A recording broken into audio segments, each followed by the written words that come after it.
上期说到，西藏深山惊现外星村落，老爹林爱国的照片藏着预言未来的惊天秘密。他带走局里最高机密，究竟是为了救女儿，还是另有隐情？这集外星真相即将撕裂真相，接下来请继续聆听。临走之前，我忽然又想到了一个问题，抓着门框回过头问他：对了，王处长，老爹的留言我还没看完呢，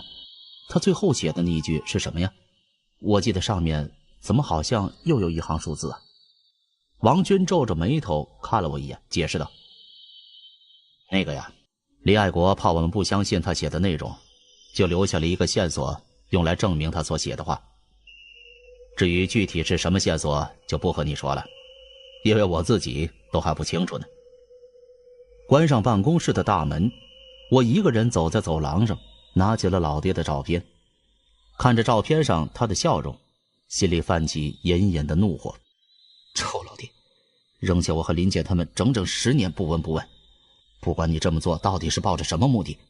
等我找到你之后啊，也一定要狠狠揍你一顿，替林姐他们出这一口气，一定，我保证。我深吸了一口气，感受着来自北极圈的刺骨海风钻入口中的味道。这种感觉令我精神一振，一种快意不禁涌上了心头。因为在此之前，我从来没有预料到自己竟然有一天能够离开长久生活着的土地，踏入海外世界。而且我这一步踏得还有点大，竟然一步就踏入了荒无人烟、寒冰彻骨的北极。我第一次出国，又是第一次出远海，心情非常的兴奋。因此虽然来到了海上已经快半个月了，可是我依然对于在船头远眺这种活动乐此不疲。站在船头上，看着周围逐渐出现了一些浮冰，我便知道现在距离我们此行的目的地北冰洋已经越来越近了。想到这儿，我忍不住回想起了半个月前那一次和王军之间的谈话。那是差不多在王军办公室开完会议，知道了老爹可能找到了往来经之后没有多久发生的事情。某一天，王军把我叫到了办公室里，随后把一张卫星照片交到了我的手上。四舅，这次让你来是想要你看一样东西，这东西就在这张照片上，你先看一看，然后再和我说一下自己的想法。让我看一样东西？我听到王军的话后，第一个念头便是在想，莫非王军他们有了老爹的最新线索了？事实上，在那次会议之后，王军很快便将事情的经过和他的初步判断上交到了最高层领导，而与之而来的结论则是让749局重启了过去已经中断的寻找林爱国的行动。为了找到老爹的下落，局里面特意组成了一个特别专案组，由调查处处长王军担任组长，另外抽调了局里面其他部门连同调查处在内的4名精锐作为组员。他们的第一个任务便是重新调查过去749局自从林爱国失踪后所经手过的所有案子。局里面的高层怀疑，既然林爱国曾经去过西藏，在唐仔的案件中留下了踪迹，那他同样也可能在其他类似的案件里出现过。这个特别专案组的任务便是将过去处理过的几乎全部案件的档案都重新整理调查，试图从中发现可能会让林爱国感兴趣的案子，看一看除了西藏之外，林爱国究竟还可能去了哪里。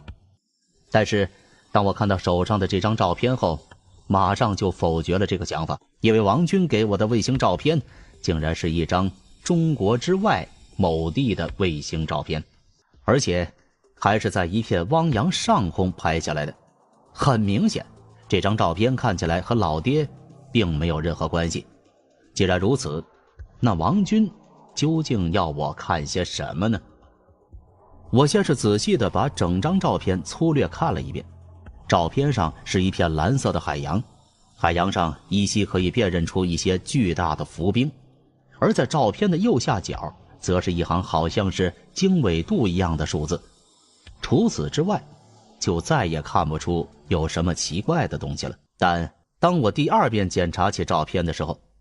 却忽然在照片上的某个位置里发现了一个奇怪的身影。那是一个看上去有些像是鲸鱼的东西，白色的身躯，纺锤形的身体。但奇怪的是，在这条鲸鱼的头部位置，我竟然看到了有2个如同手臂一样的肢体器官。我又仔细去看了看这只奇怪的鲸鱼，确认自己并没有看花了眼，把浮冰当成是动物之后，才指着那不知到底究竟是什么的东西，抬头问道：“王处长，这东西……”王军一看，也点了点头。49，你的眼睛的确厉害啊，一眼就发现了我要你看的。没错，我这次找你来，为的就是照片上的这个怪物。我啊了一声，忙问王军，这究竟是什么怪物？怎么会有这么古怪的样子？王军好笑的，就只有样子古怪吗？49，你不知道，照片上的怪物虽然看起来并不大，但如果按照实际比例来计算的话，这可是一头最少有30米长的庞然大物啊！有这么大呀？我心中的好奇心愈发强烈了起来，把照片交还给王军，随后问他：“王处长，你好好给我说说，这照片上的怪物到底是怎么拍到的？还有，它真的是怪物吗？不会是一头变异了的鲸鱼吧？鲸鱼会长手吗？”王军反问我道：“再说了，如果真的只是一头变异的鲸鱼，那为什么林爱国会让我们去调查它呢？”等等，我听得有些懵，连忙追问道：“王处长，你刚才说老爹让我们调查这个怪物，这话是什么意思啊？还记得你发现的老林的留言吗？”王军又拿出一样东西，我看了一眼，发现就是上次我无意中找到的隐藏在老爹照片背后写有老爹留言的那张相片纸。你仔细看看最后那一行字上是怎么写的。上一次我看到这段留言的时候，因为被王军半路抢走了，所以我还并没有看完。现在听他这么一说，我直接跳到了老爹留言的末尾，发现上面是这么写的：如果你们不愿意相信我所说的话，那请用军事卫星在每个月的月初第5天的中午拍摄一下这个坐标吧。只要你们看到了那个东西，应该就会相信我的确找到往来经了。在这行话的最后留下了一个类似老爹当初写在照片背后的经纬度坐标。我看了一眼，发现这不就是刚才那张照片角落里所写的数字吗？难道说，王处长，老爹这上面写的意思，难道是让我们去拍摄这个坐标的画面吗？王军点了点头，随后解释道：当初他把林爱国的留言报告上级的时候，上面的确对他所说的内容产生了怀疑，因为能够证明林爱国的确拿到了往来经的证据，仅仅是他在西藏留下的一张照片和一段留言罢了。在一些领导看来，这其中或许也有巧合的因素，并不能真正证明他所说的一切。因此在看到林爱国还留下了一个说是能证明他的确已经找到了往来经的特殊坐标之后，上面没花多少时间便同意了派出军事卫星在指定时间内拍摄了一次林爱国所说的坐标。而那颗卫星拍摄到的画面便是我手上的这张照片。在我看到照片之前，王军已经让一些海洋生物学家们对照片进行了研究。但凡是看过这张照片的专家们，无一例外的都可以肯定，照片上的东西肯定不是什么变异的鲸鱼，而很有可能是一种人类从未见过的新生物。不过除此以外，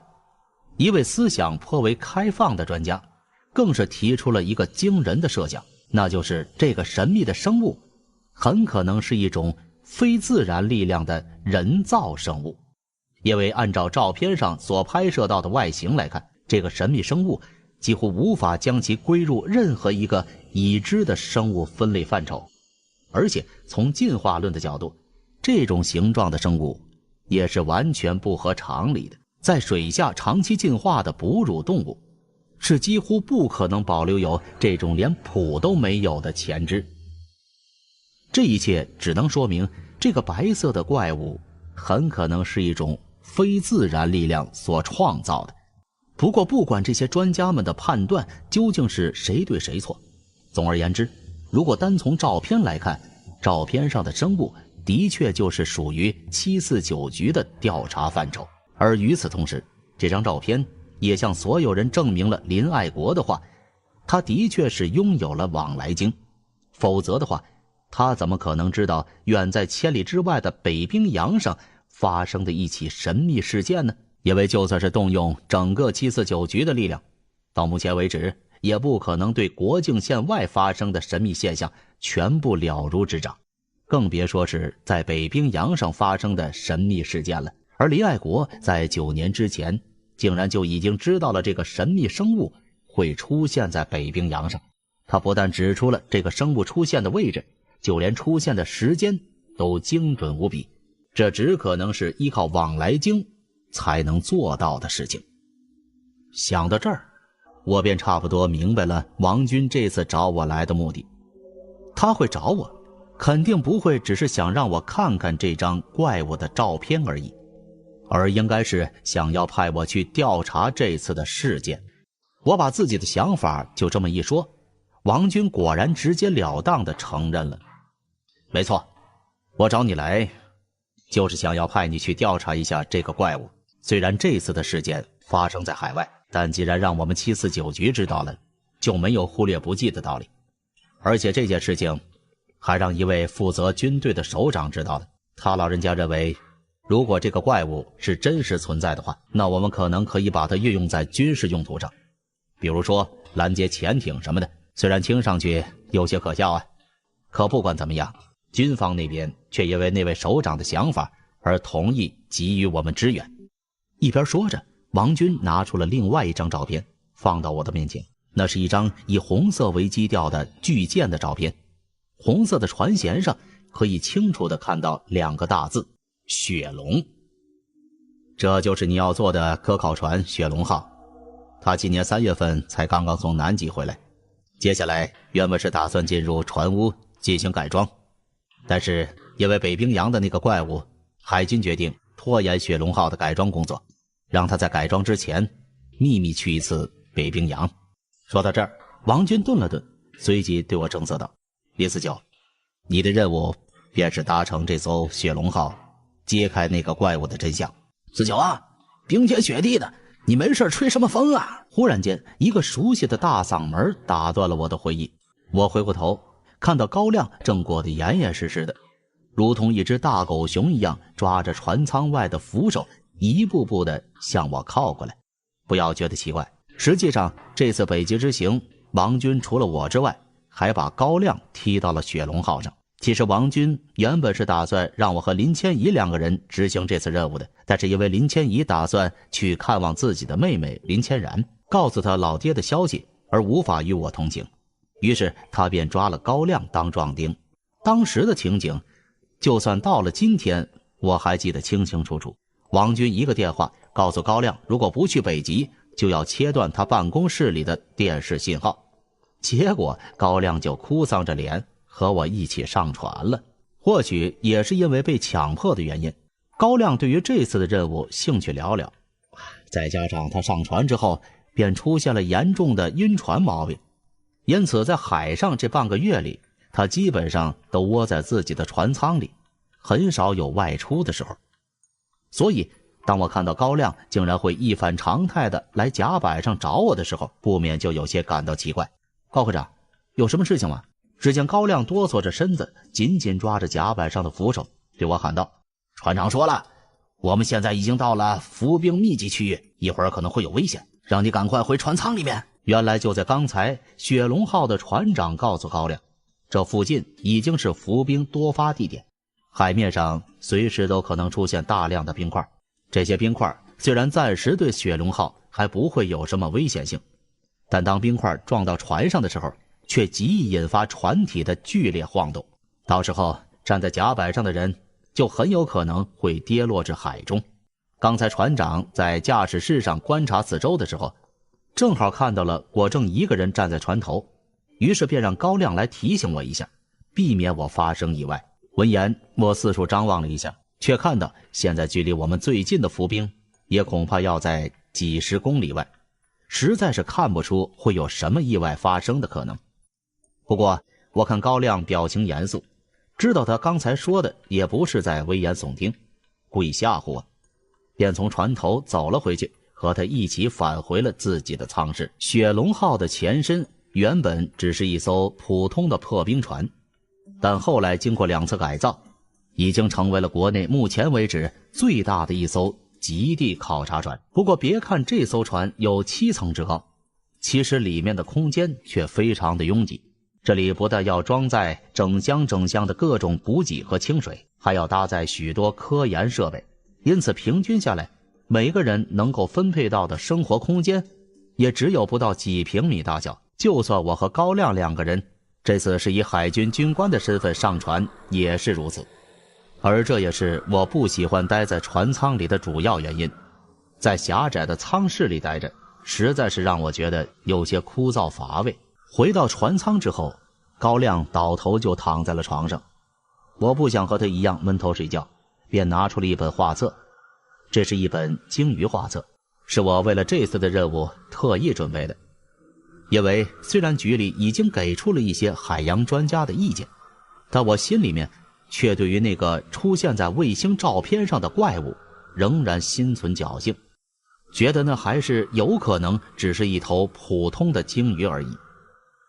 为了证明我自己的猜测，我这些日子里就一直在翻阅这本画册，希望能将所有种类的鲸鱼外形都记下来，到时候如果真的能见到那个怪物，说不定就可以让我第一时间认出它的真身来。就在这时候，船舱里的广播喇叭中忽然响起了刺耳的警报声。在警报声响起的同时，船舱外的走廊上也响起了一片乱糟糟的声音，依稀可以分辨是雪龙号的船员们正在走廊上奔跑，好像发生了什么事情。高亮顿时睁开了眼睛，从床上坐了起来，没好气地说：“妈的，这还让我怎么睡啊？四九，你去问问那些家伙到底怎么了。”哦，我应了一声，刚刚从位子上站起，伴随着一声巨响，船身一阵猛烈的晃动，好像是撞到了什么东西。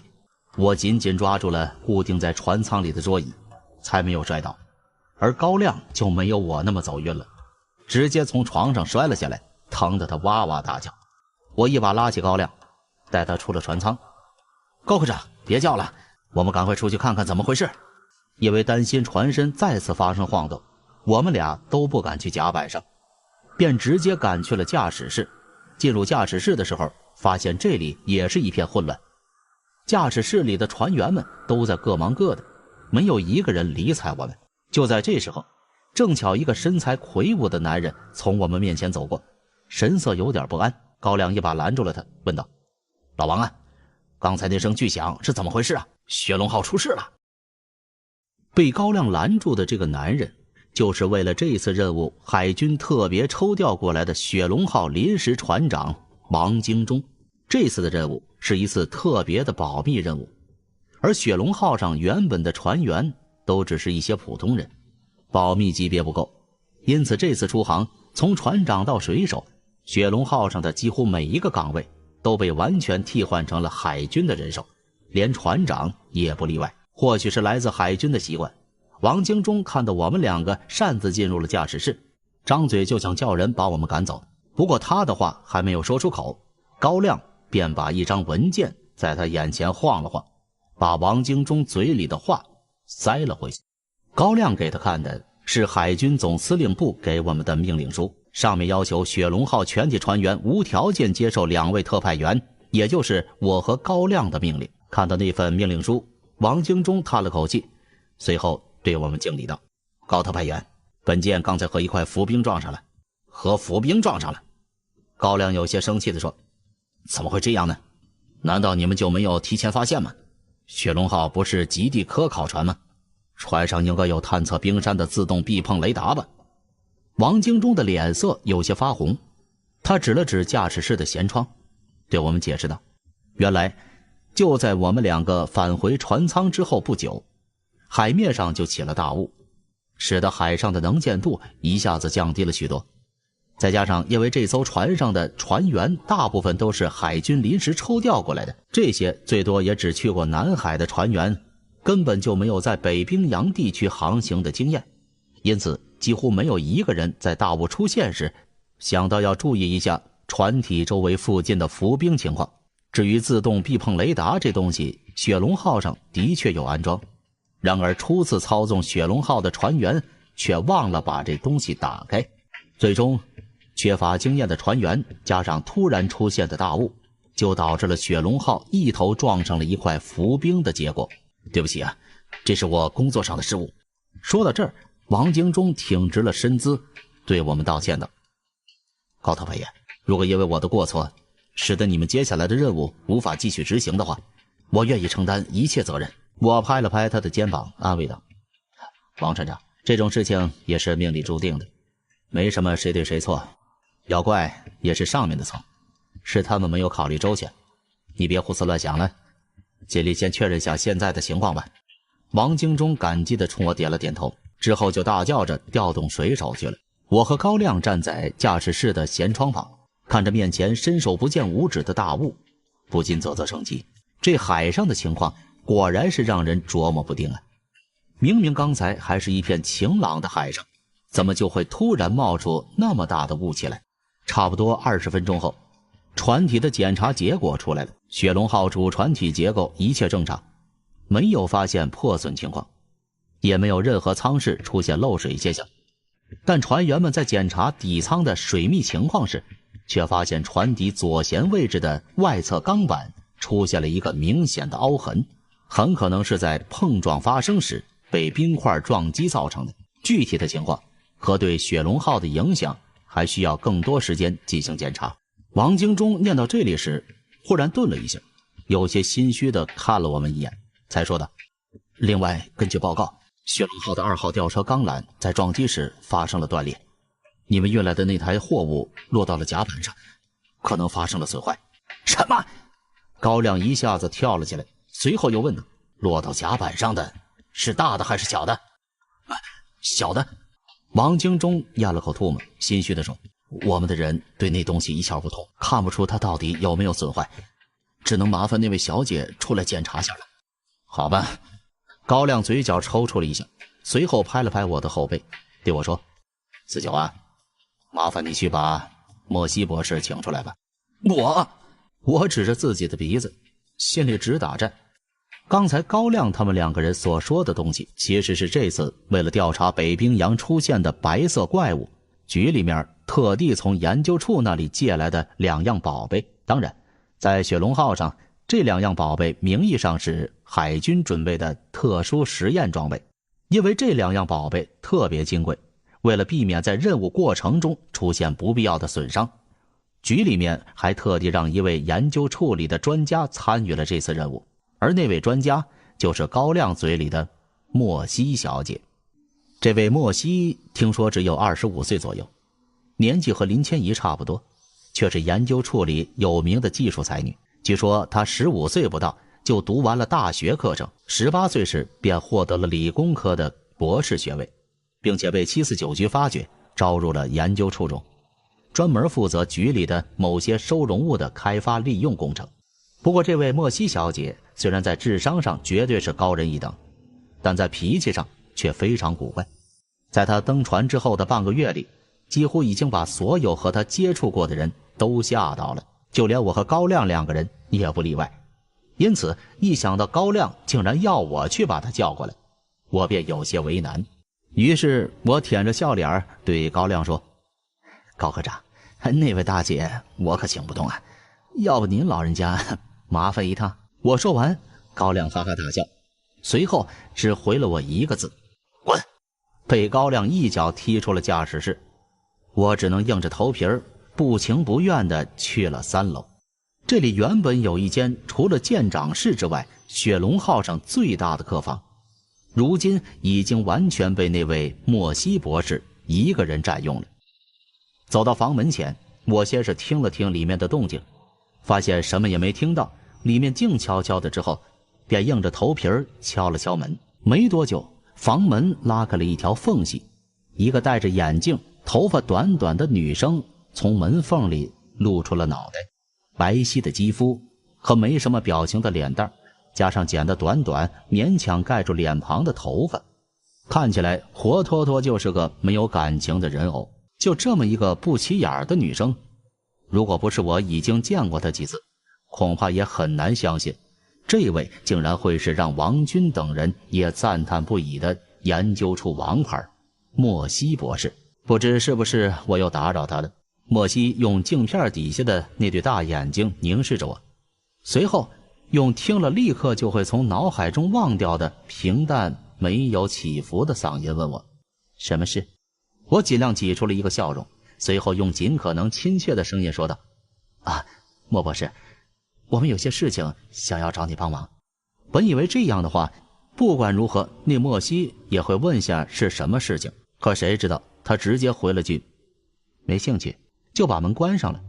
要不是心里已经有了准备，这一下差点没把我气坏了。事实上，莫西的脾气从上船的时候就是这样了。从开船那天起，莫西就一直把自己关在了房间里，活脱脱就是一个宅女。也不知道她这半个月里到底在船舱里弄些什么，除了每天早中晚3次吃饭的时间，基本上谁也见不着她的人。原本呢，作为雪龙号上少有的女性成员，不少船员没事都想找莫西聊聊天，增进一下友情。可是但凡是来见过她的人，无一例外都吃了闭门羹。就连高亮和王京忠2个人想要找他聊一聊任务的事情，也是一样的结局。时间久了，莫西的不喜欢见人和宅在房间里的怪脾气在整艘船上都有了名气。一般没有什么特别的事情，已经很少有人会来找他吃闭门羹了。不过这一次，我的情况终究是有些不同，于是我便再次敲响了房门。几秒之后，房门再次打开了，莫西依旧站在房门背后，只露出了一个脑袋凝视着我。虽然他没有说话，脸上也没有什么表情，可我却莫名其妙的能够感觉到他内心的愤怒。于是不等他再次关门，我连忙单刀直入，用最快的语速说：莫博士，这次找你真的是有大事情啊，你的那2样宝贝设备出事情了。这一次莫西总算是有了更多的反应，只见他推了推眼镜说道：哪一个？是那个小的。发生了什么？刚才雪龙号撞到冰山的时候，固定那2个东西的绳索断了几根，结果就把那个小的设备砸到甲板上了。莫西注视了我片刻，仿佛是在确认了我没有在说谎之后，才打开了门，对我说道：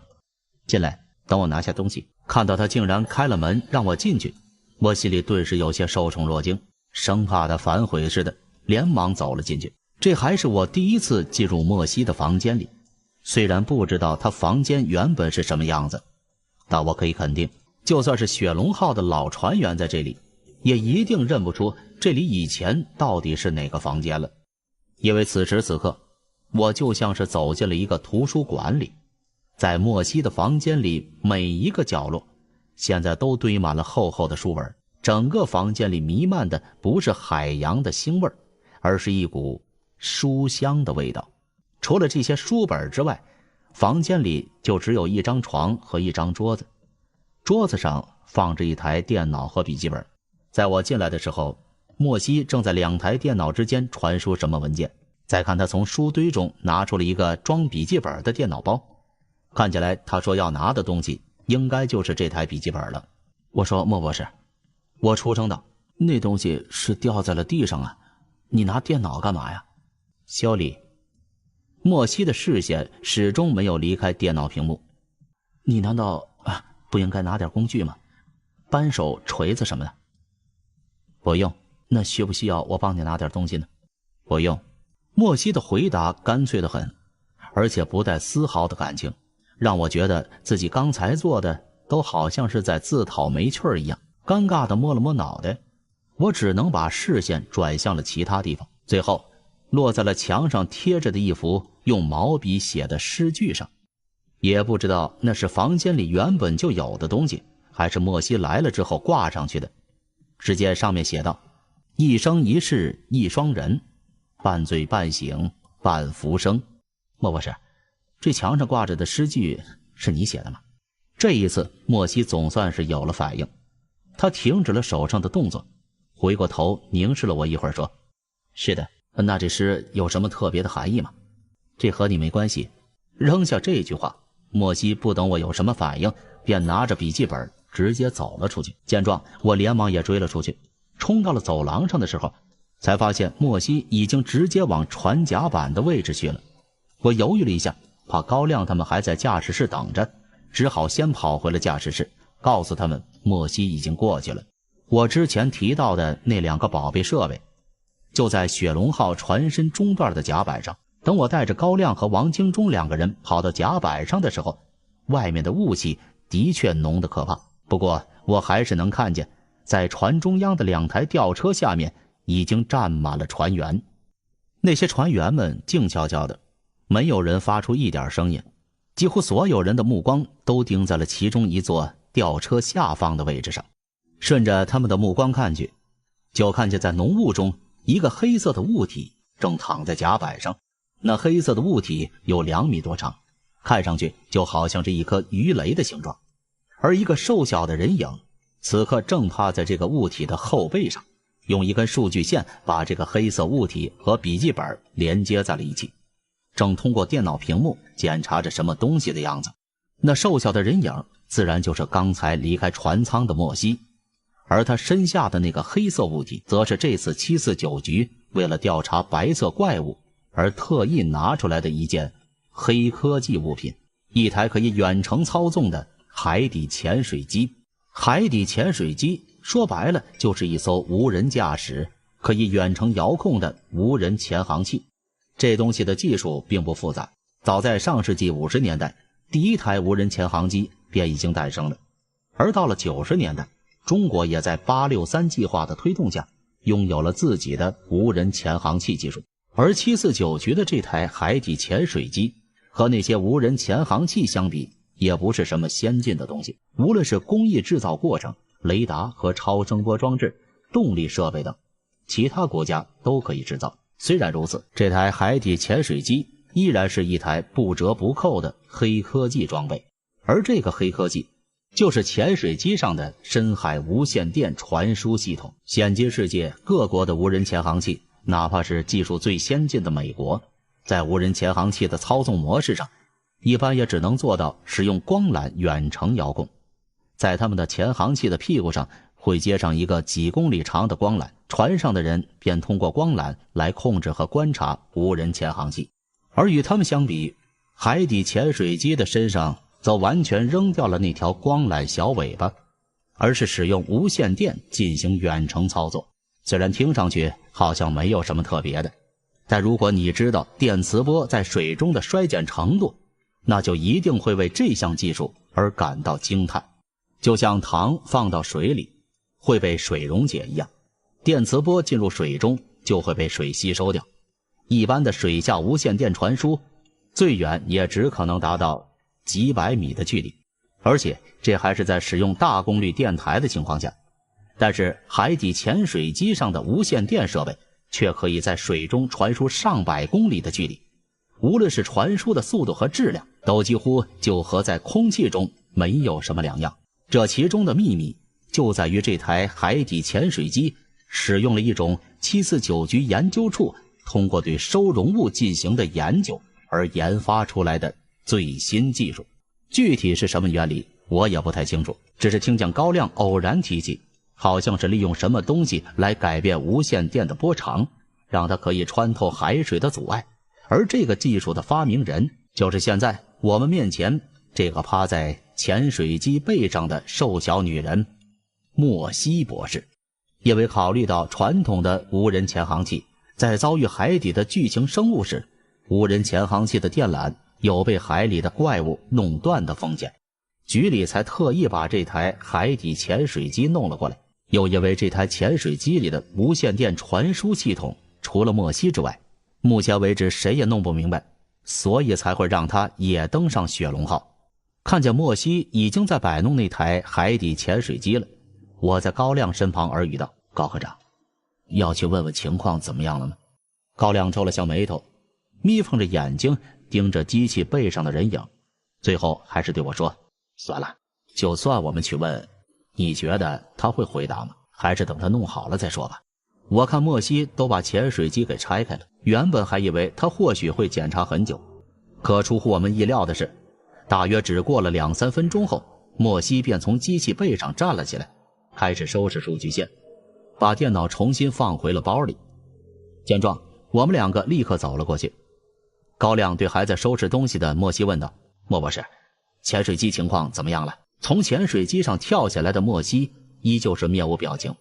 对我们摆着一张扑克脸说，无线电传输系统没问题，但其他设备就不知道了，需要进行一下水下试航，就是说要把那玩意儿放到水里游上一圈呗。莫西点了点头，高亮转过身看向一旁的王京中，问他道，王船长，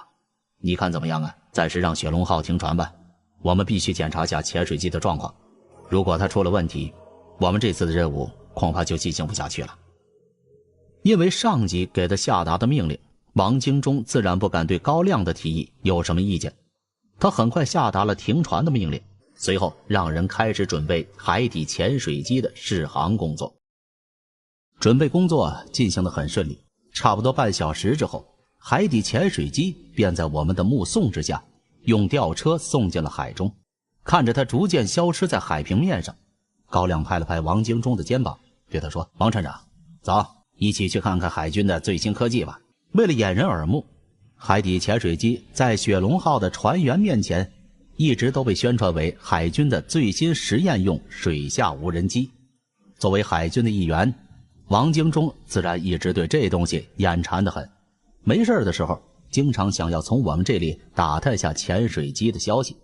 因此当他听到高亮的邀请之后，眼睛顿时一亮，喜滋滋却又有些犹豫的，这个合适吗？没什么问题，走吧。高亮一边说着，一边领着我们往潜水机的控制室走了过去。海底潜水机的控制室就在莫西房间的隔壁，同样是用一间客房临时改造而成的，里面摆放了潜水机专用的无线电接收机以及操纵系统。当我们推开房门的时候，莫西已经在里面了。他坐在一个屏幕前，一边摆弄着一个如同飞行摇杆一样的装置，一边注视着屏幕上的变化。王船长，这个就是海底潜水机的操纵装置。高亮指着莫西手里的摇杆介绍道，而这个屏幕上播放的内容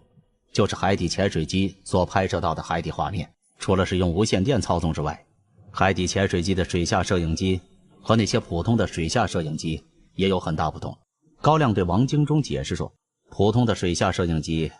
只能摄制几十米远的物体，而且要在光度很好的条件下进行，而这台潜水机配备的水下摄影机使用了莫西博士开发的超声波光电摄影机，可以在黑暗的海底摄制到几米到10公里远的物体。了不起，真的了不起啊！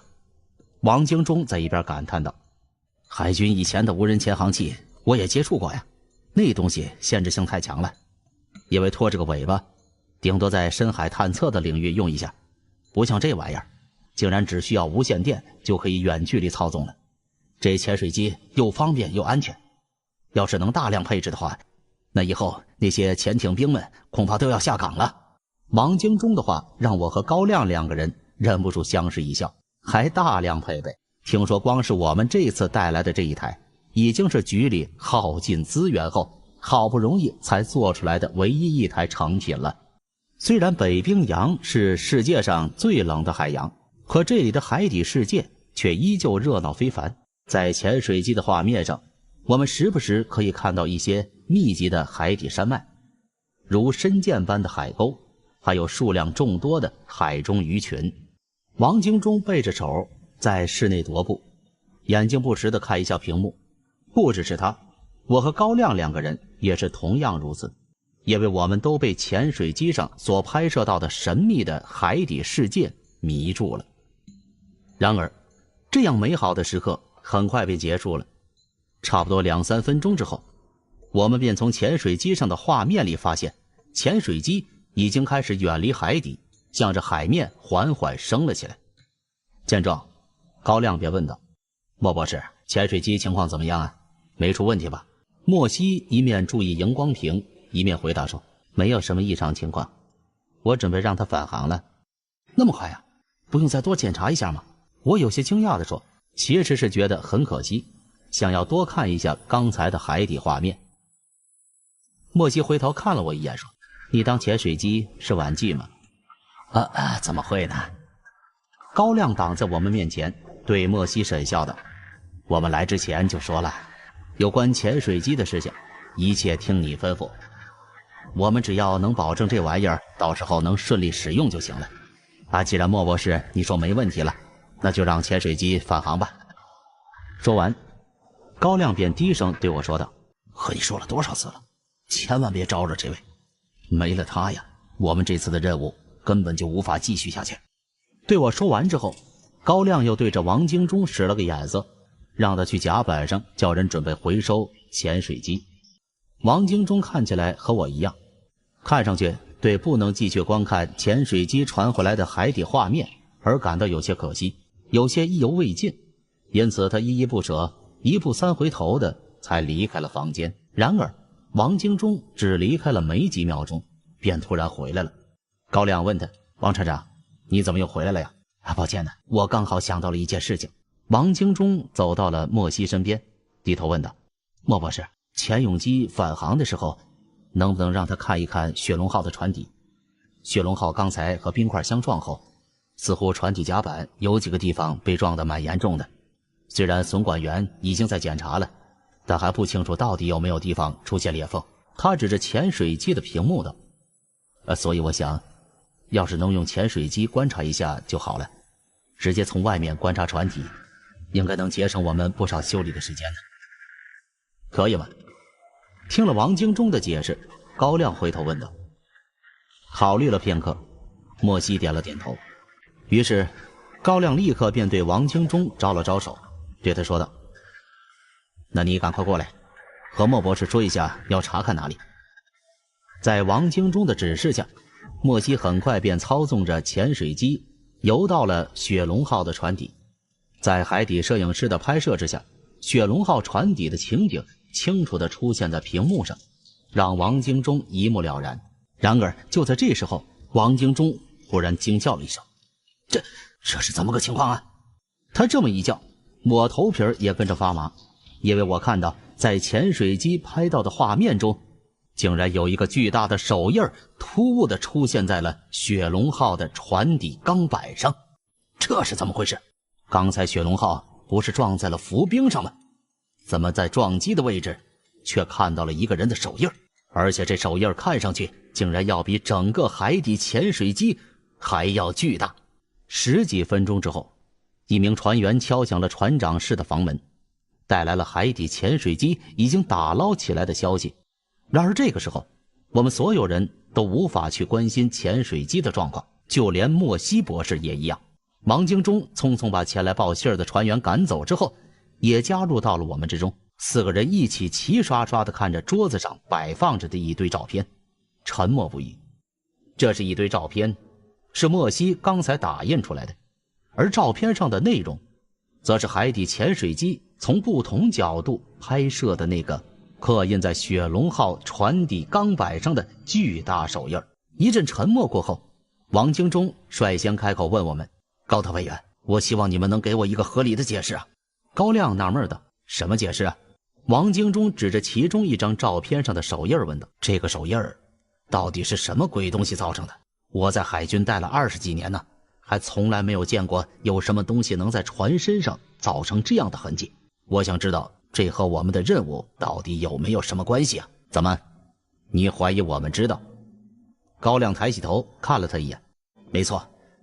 我其实早就该想到了。我原本以为这次的任务只不过是为了侦察北冰洋的水文情况，顺便测试一下你们带来的那2件装备。可现在想想，如果要侦察水文情况，让科考船光明正大的来不就行了？为什么还要把船上的人都换成海军？而如果要测试海底潜水机的话，也可以直接在沿海地区测试，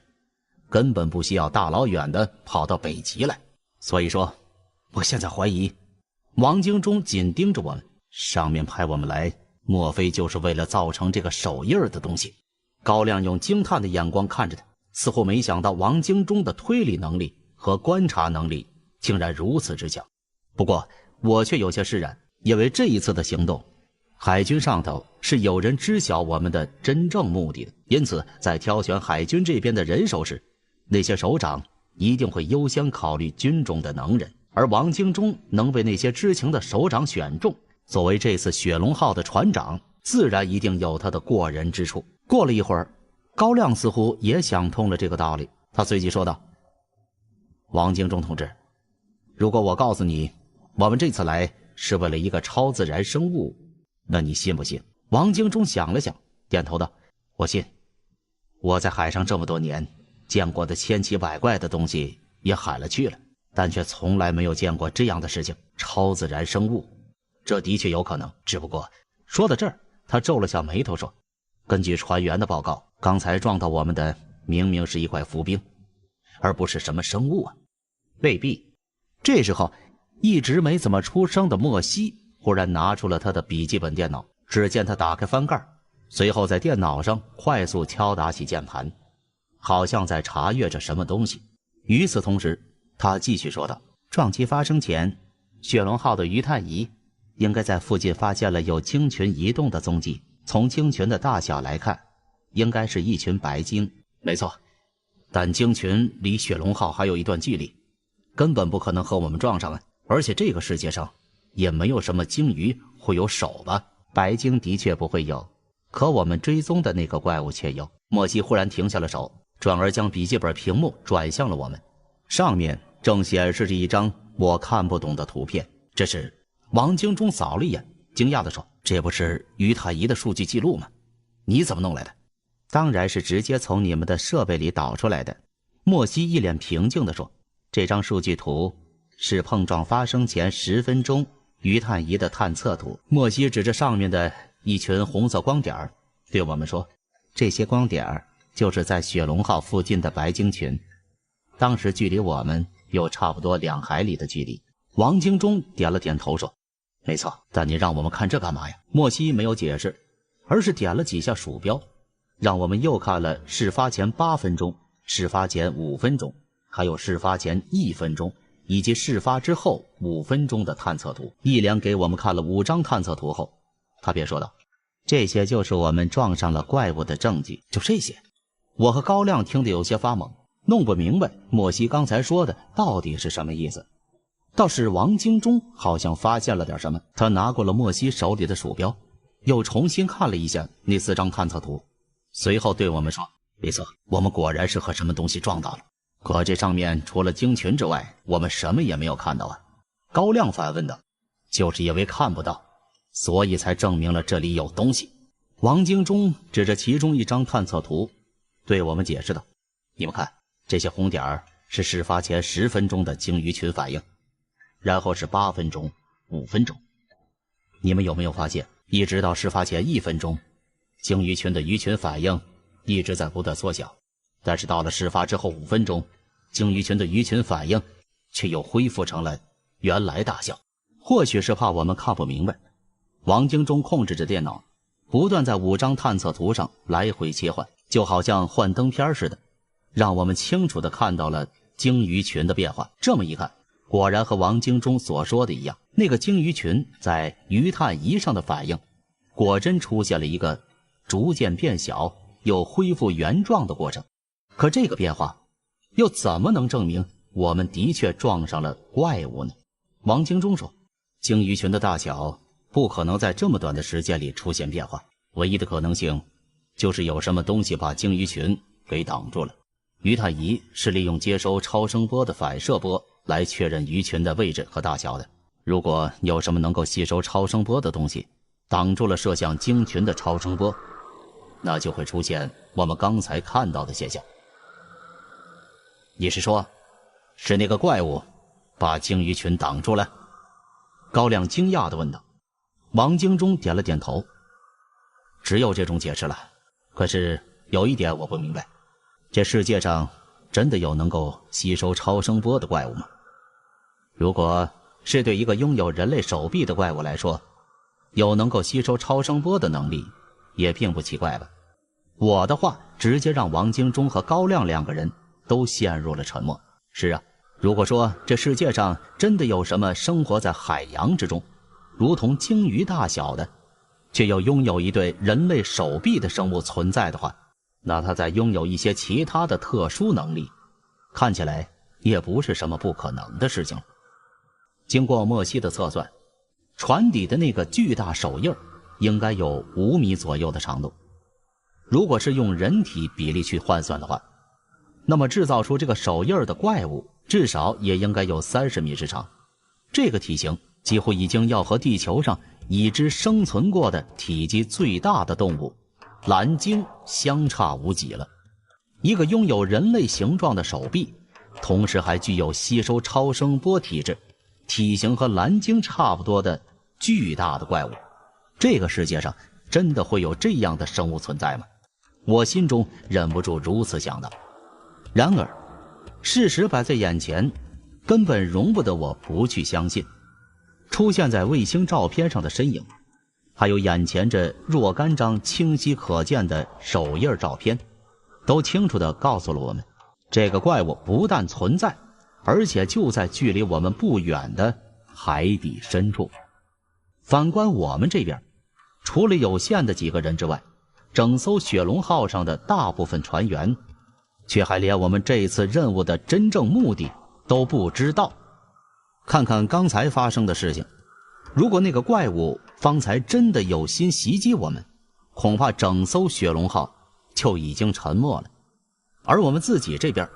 却还可能连到底发生了什么都不清楚。以这样的状态，我们真的能够完成这次的任务吗？意识到这个问题，高亮深感不能继续再隐瞒下去了，于是便和王京忠商量了一下，决定把和怪物有关的一切情报都公开给船员，以期让他们提高警惕。不出意外的，当船上的人们看到那个巨大的手印以及白色怪物的卫星照片之后，被颠覆了世界观的他们很快便陷入了混乱之中，让王京忠花了好长时间才安抚下去。撇开王京忠是怎么稳定人心的不说，在他对手下公开情报的时候，我和高亮2个人则在莫西博士的宿舍里和他讨论一些刚才没法当着王京忠面说的事情。这是怪物手掌的 3D 复原图。莫西的笔记本电脑屏幕上此刻正放着一张人手的3维图像。听他解释，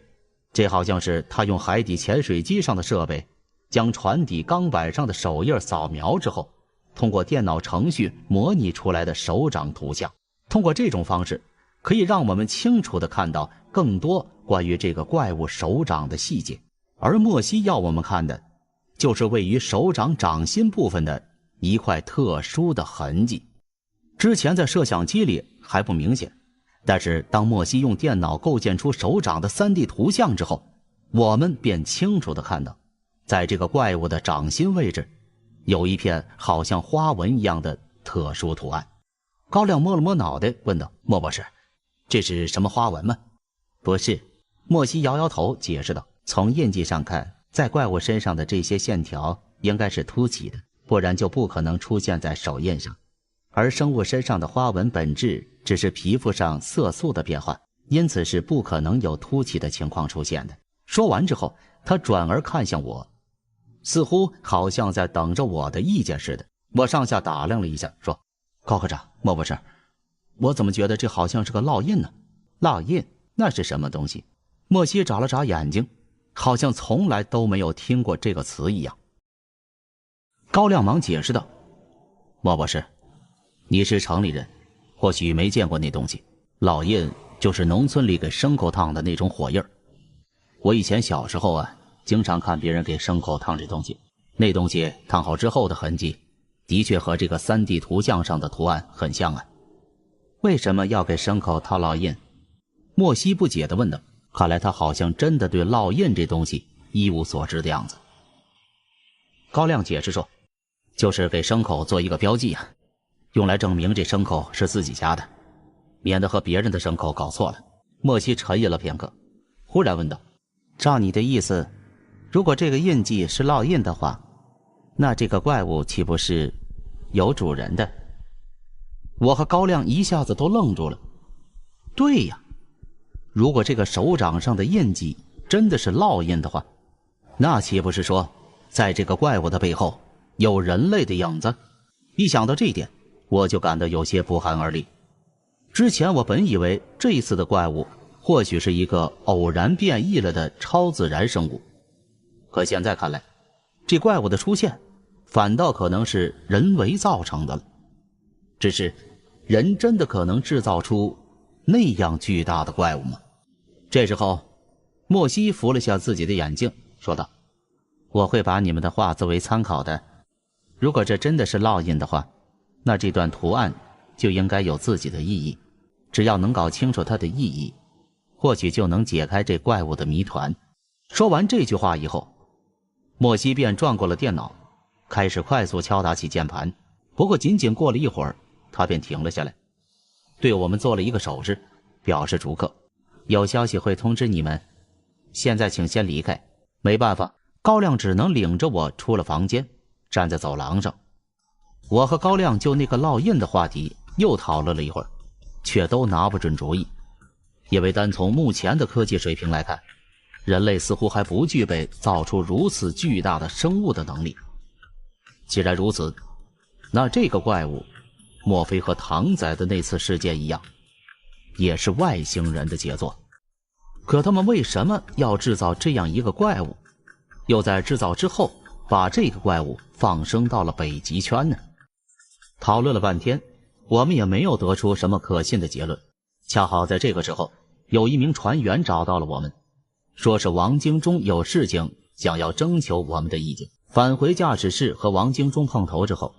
他先是告诉我们自己已经做好了船员们的思想工作，类似今天这样大意的情况绝对不会再次发生。随后王京中便向我们道明了找我们过来的用意。原来他刚才从损管部门那儿得知，虽然船身上出现了明显的凹痕，但经过检查，雪龙号的状况依旧良好，那巨大的手印并没有对雪龙号造成什么实质性的影响。只不过对于雪龙号接下来的航行方向，一些船员们却有不同的意见。那些船员们在知道这次远航的目的地其实就是为了寻找那个白色怪物之后，便提议，既然雪龙号已经在这片海域遭遇了白色怪物，那为何不直接在原地展开搜索？此处距离原本确定的目的地还有将近3天的航程，考虑到船上的船员们大部分都缺乏极地航行的经验，他们不建议我们继续维持原来的航行计划。对于他们的意见，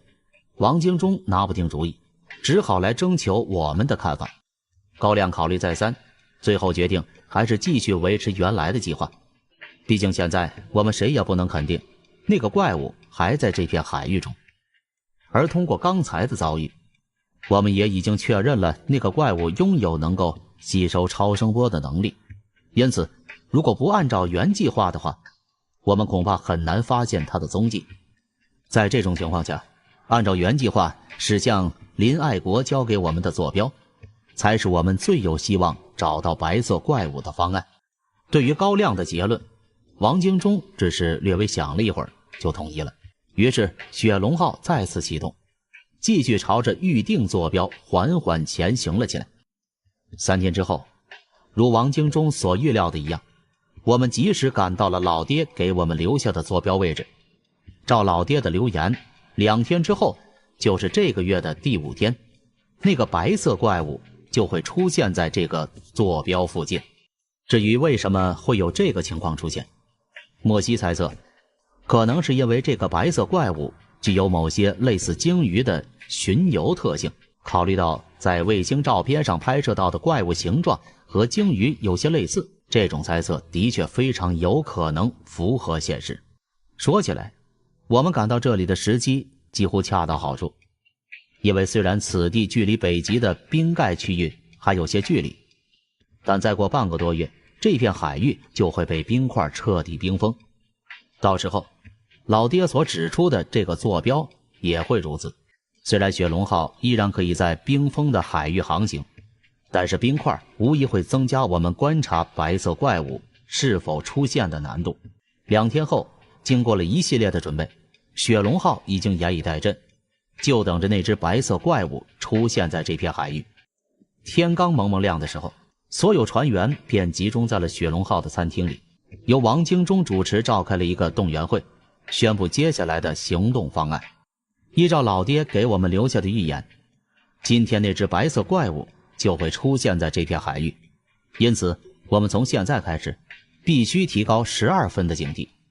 绝对不能放过任何可疑的线索。而因为之前的遭遇，我们已经可以判断雪龙号上的鱼探仪对那只白色的怪物并不起作用，因此他制定的观测计划将主要以目视方式来观察周围海域，寻找那只怪物的踪迹。首先是甲板上的目视观测，除了维持雪龙号航行的必要成员之外，其余空闲岗位的船员全体上甲板，尽可能的使用望远镜观察周围的海面情况。另一方面，雪龙号上搭载的一架临时租用来的 KA-32 型直升机也将出动，从空中观察周围海面的动静。最后，则是将海底潜水机投入深海，利用潜水机上的超声波光电摄影机，从海底观察周围有无怪物出现的痕迹。其实，在王京忠的计划里，原本还打算将雪龙号上搭载的一艘黄河艇也放到海上协助观测，但最后因为担心黄河艇太小，可能会被怪物掀翻，而被高亮否决。安排已毕，所有人员立刻开始忙碌起来。我和高亮2个人也去了甲板。莫西博士并没有参加这次的会议，而是在固定着海底潜水机的甲板上。听别的船员说，从昨天晚上开始，他就一直在摆弄着那台海底潜水机，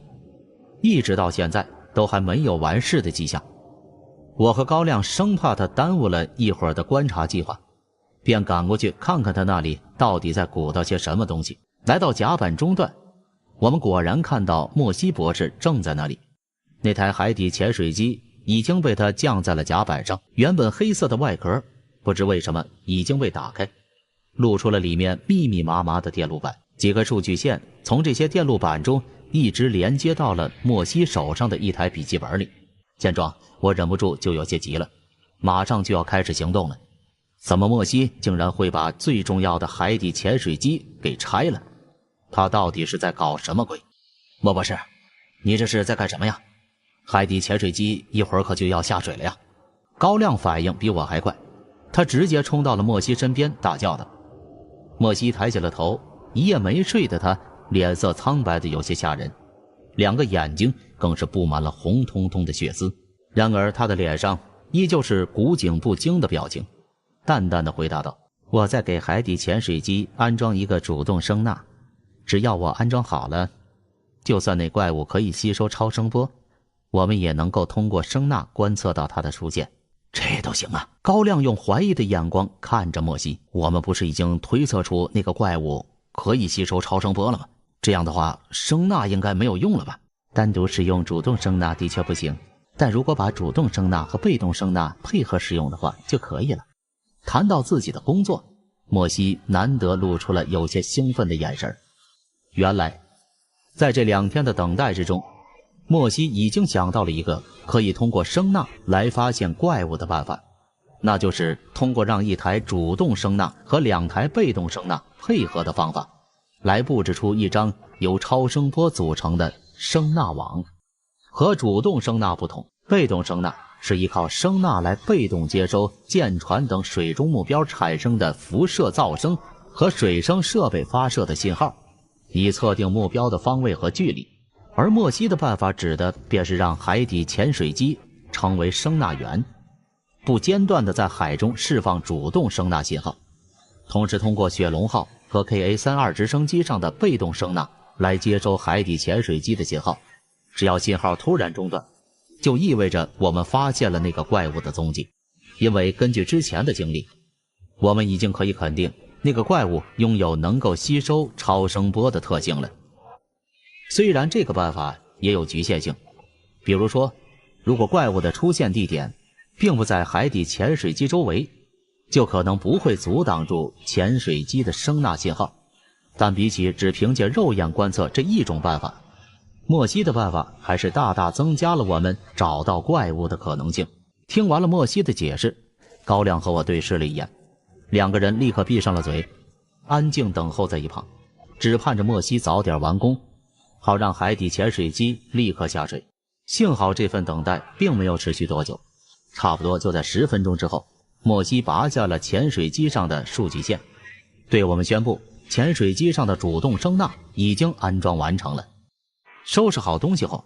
他便对同样守候在一旁的几名船员打了个手势，指挥着他们开始安装潜水机上的外壳。在一众人的努力下，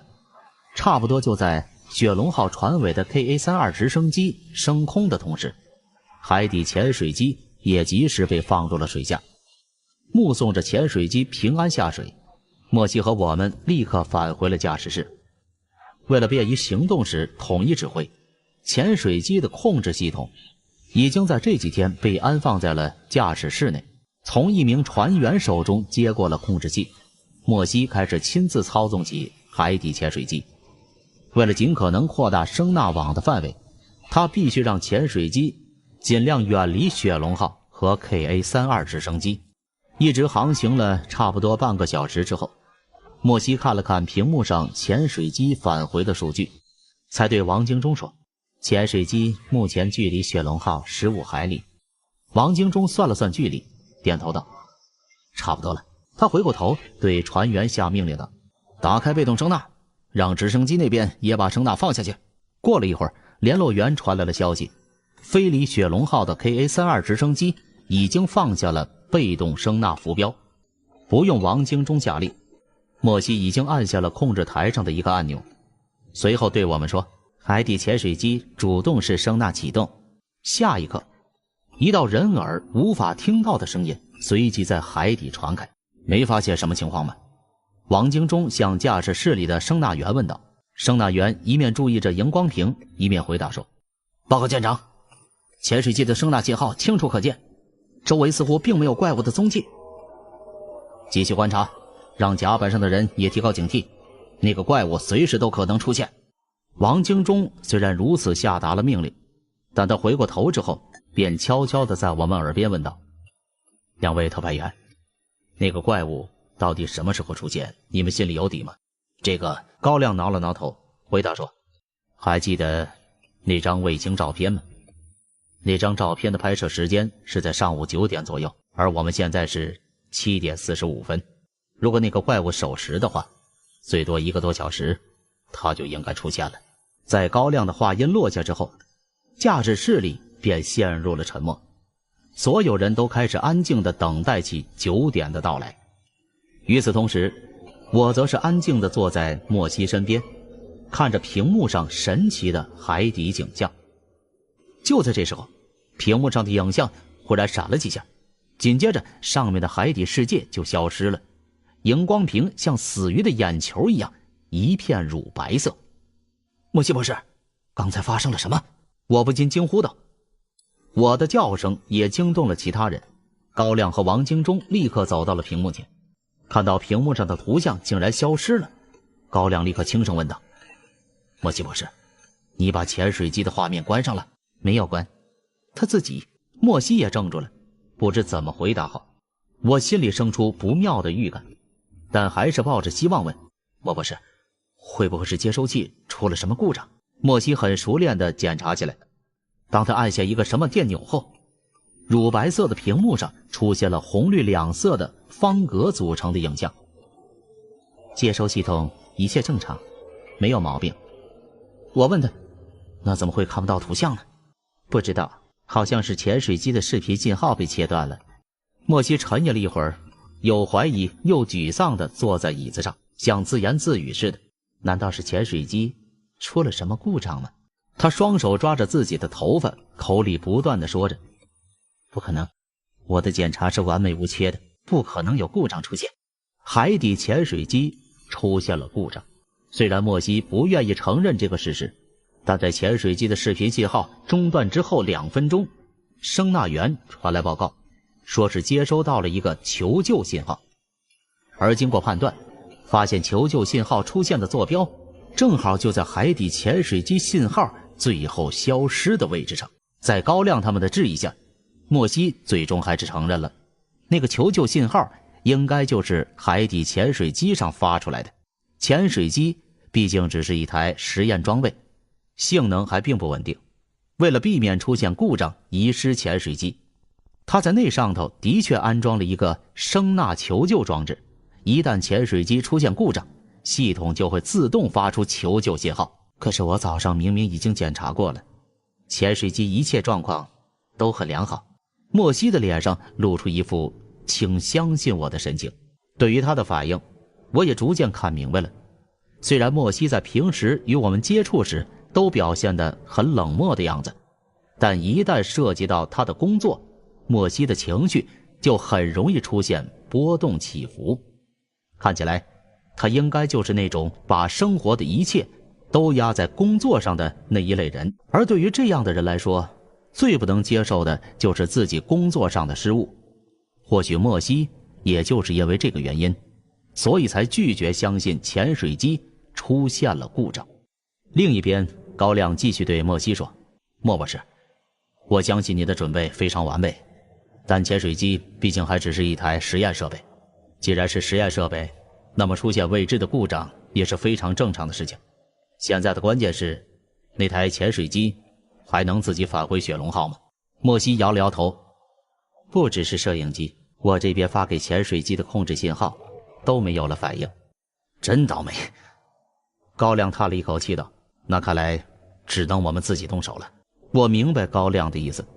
海底潜水机毕竟是研究处通过对收容物的研究而发明的最新设备，虽然不能和那些甲级、乙级收容物相比，但其保密等级和重要性却能和一个丙级收容物相提并论。这样的东西